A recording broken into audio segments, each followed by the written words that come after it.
Happy Friday, you handsome lot. Well, on the ramp today, I've got a 2010 Nissan Navara D40. Now, it is one of my friends. He is away in Australia, and he did text me the other day to say he fell asleep on the sunbed and with his mouth open and his teeth have gone brown. And I was like, good.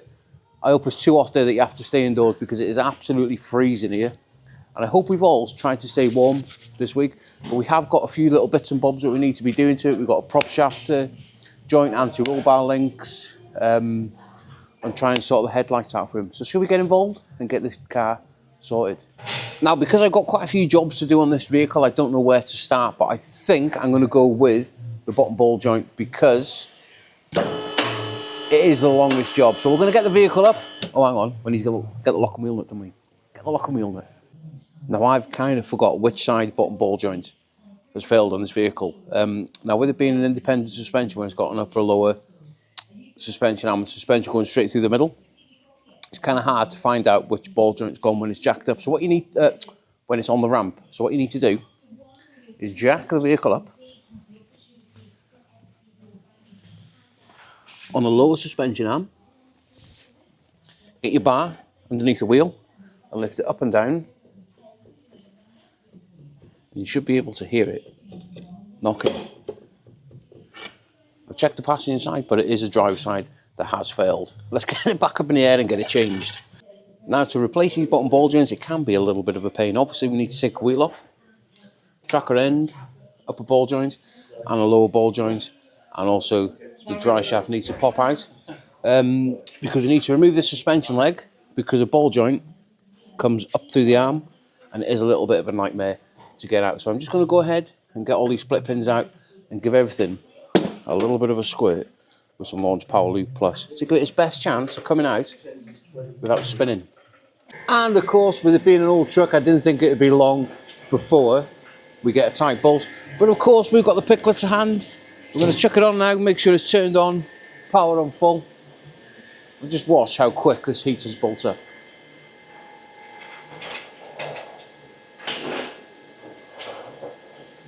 Instant heat, perfectly safe.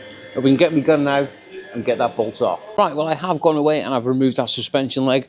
And as you can see, I've had to just put a little bit of a chisel in the bottom just to widen the pinch up so we can get it off the ball joint. Now, you're probably wondering why I've got a rag around the CV joint. It's because I've got a brand new coat on and I don't want copper grease all over my new coat. Now, I put new wheel bearings on this not long ago and I put copper grease everywhere so the dry shaft would always come out nice and easy. But this is a problem. It has got lots of play in it. Not the worst, but it's certainly not the best. Now I've given it a bit of a cleaner-oonie with a wire brush and a drill. We're just going to remove this circlip and then we're going to get the ball joint press tool on it. Well, I didn't really need a tool because once I got that circlip off, I give it a little bit of a clout with my hammer. As you can see, I've marked it on the top and it fell out the arm. But we're going to have to use a tool to press it back in. Now, I have got the press tool in place. Now, whenever you're using them, don't use your gun. Try and use a spanner, as always, because you will damage the threads. I know a lot of people use the guns. I have done it before now, just for a little bit of speed. But however, it comes with various attachments, various ball joints, a cup on the bottom, a cup on the top, and then it'll press it in. Just take your time, especially I like doing it with a spanner because you can feel it. Does that make sense? Right. That ball joint's pretty much now in. That is all pretty much pressed up into place. I've now gone ahead and put the suspension leg back on. The simple reason being, I need to plod on with the work because I've got that much stuff to do. Now I'm probably going to struggle. I might have to let this vehicle right the way back down, put the wheel on, or do I use a jack or an axle stand? I don't really know. Because it's had a bit of a lift on the top, I don't think that bottom arm's going to come down far enough to get that ball joint in. No, it's not. Yeah, I'm going to have to try and get around that, I think. Yep, as I thought, I'll have to drop it down, put a jack underneath the bottom arm and just lift it up, just so I can get that nut on. Right, we can get all this built back up. Ta-da! With a little bit of magic, that is all put back together.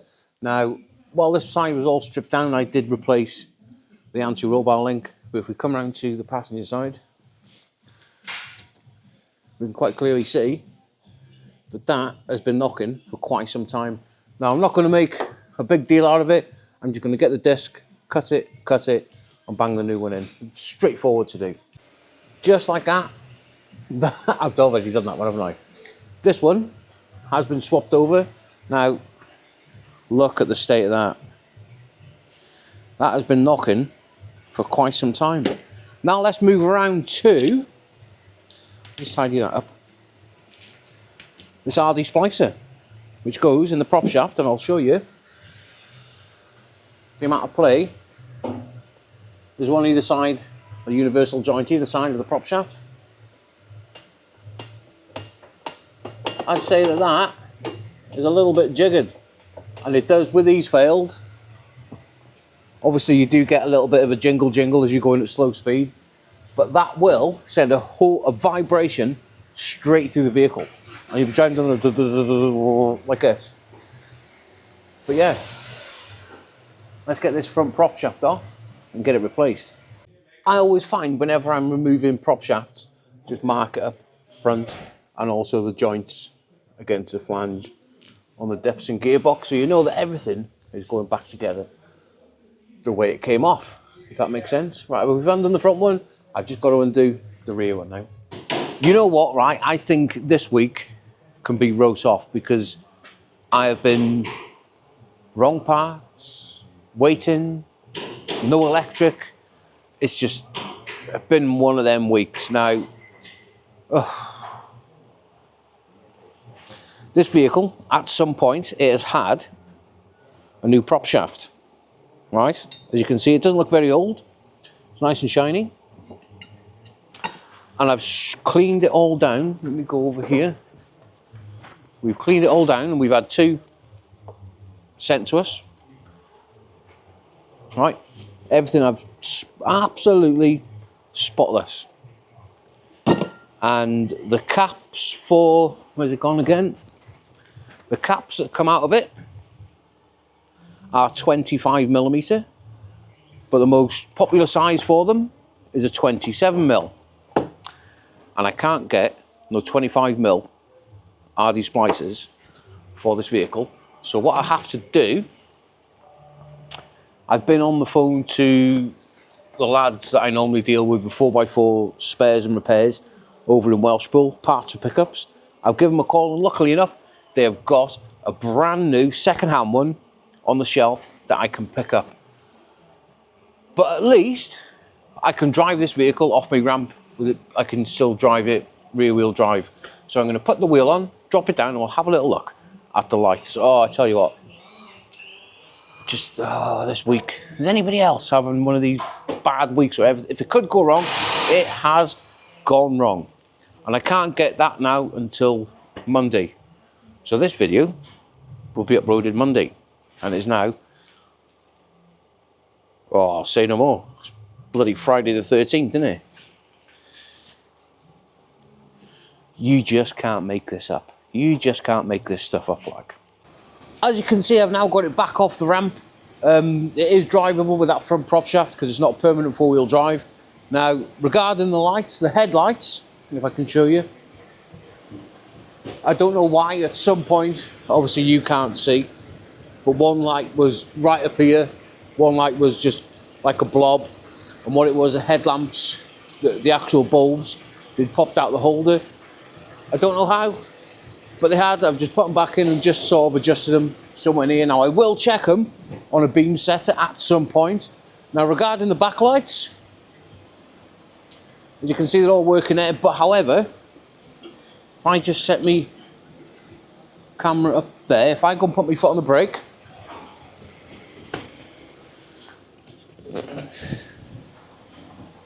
this light up here goes out. So I think we've either got a bad earth or the wrong bulb. Shall we pull it out and have a little look-a-rooney?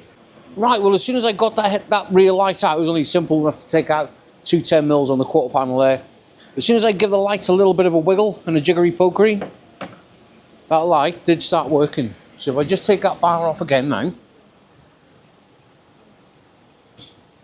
it should, let me put my bar back on, it should be working as intended. So all I'm going to be doing is giving the contacts in there a little bit of a clean, and that should sort that issue out. Simple as that, eh? Well, it is Saturday morning, and you're not going to believe this. You are not going to believe this. You know this prop shaft scenario where I couldn't get one, and I ended up having to try and get a brand new second-hand one from a Nissan specialist breaker over in Welshpool. Well, a little bit of a plot twist. A friend of mine works in another 4x4 specialist, which is the other side of, miles away. So I messaged him, mate, I said, you haven't got any RD splicers for an aftermarket prop shaft for a D40 of you? 25mm cup. Yeah, I said, I've got one here. And this was at 5:20 last night. Look what I got. 7 o'clock last night, he brought it to my house for me. Well, look at that. We have got the correct size now, which we can use. That original, well, aftermarket original prop shaft. Should we go ahead and get this RD splicer pressed in? Right, well, everything back now in the bench. What we need to do, the best thing that's going to help you doing these, get some engine oil. Give your finger a good dip and give everything a light coating of engine oil. Right, well, I've gone ahead and I've pressed the first cup in, and I've put the first circlip in. And I'm going to work around now, get out of the cup. I'm going to plonk that in there.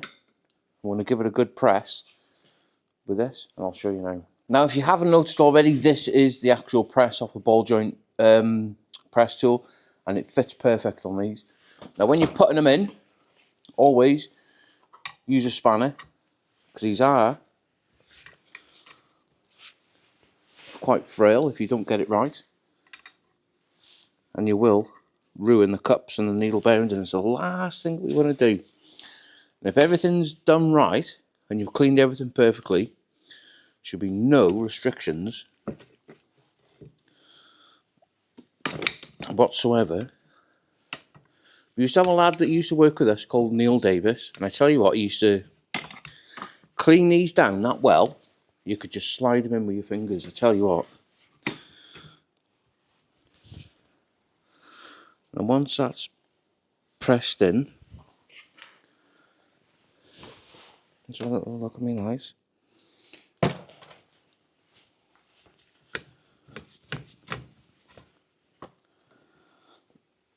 You can then,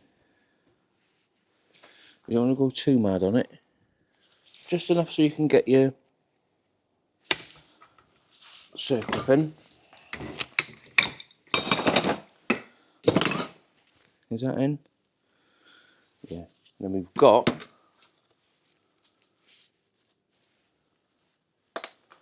what have I done with them? What have I done with them, Tyrone? Oh, here they are. I bet you everybody else is like this. Oh, your bench is bloody messy. And we can get our circlip now and press that in, and that joint now should be able to move with your fingers. Right, well, I've gone ahead and I've pressed all the cups in now, and that joint is swiveling beautifully. But good old-fashioned grease nipple on it. You can get it connected and give it a good pump, just until you hear it come in out the sides.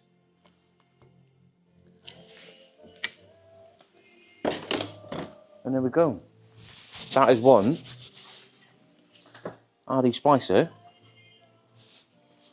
fitted. But no play in there now. That is absolutely perfect. Right, well, with it being a Saturday morning, it is an absolutely hive of activity here this morning. I've got a full service on this Renault Megane going on. I've got a Nissan Duke Qashqai Renault thing that's coming in this afternoon for an injector. I might do a little bit of a video on it, but regarding this prop shaft, I've cleaned it all down and it is now looking like brand new. I'm going to get it on the ramp on Monday. It's just bolting a prop shaft on, and then that vehicle is finished. Now, I did take it for a little bit of a test drive last night on the way home, and it did. Oh, it drove perfect. There was no knocking, there was no vibrations. It drove like a brand new truck. But anyway, if you've liked that video, please hit that like and subscribe. And I hope everybody has an amazing weekend and they're all getting ready, panicking now for Christmas and doing a little bit of Christmas shopping. But yeah, if you've liked the video, please hit that like and subscribe. And no doubt, we will see you on the next. Let's get it sim.